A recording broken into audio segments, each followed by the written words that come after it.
Et maintenant vous prenez ce sentiment de succès, et ces échecs associés, et vous le mettez dans le pot à cookies. Et vous dites, toi là, je vais revenir te chercher quand j'aurai besoin de toi.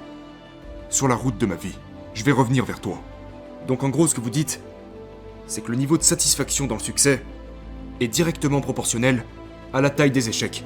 Plus les échecs sont gros, meilleur est le sentiment de succès. Est-ce que ça devient addictif ? Ça l'est. Ça l'est. Ça devient tellement addictif que l'échec finit par ne même plus te déranger. Parce que tu sais maintenant que je vais juste foncer. Sur le prochain essai, j'ai mordu sur quelque chose de vraiment gros. Ce qui veut dire que les sentiments le seront tout autant.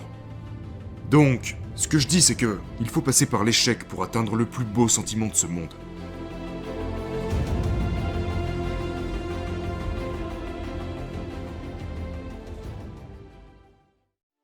Pensez-vous que la plus grande bataille dans tout ça est de bloquer ce que tout le monde pense de nous ? Oui.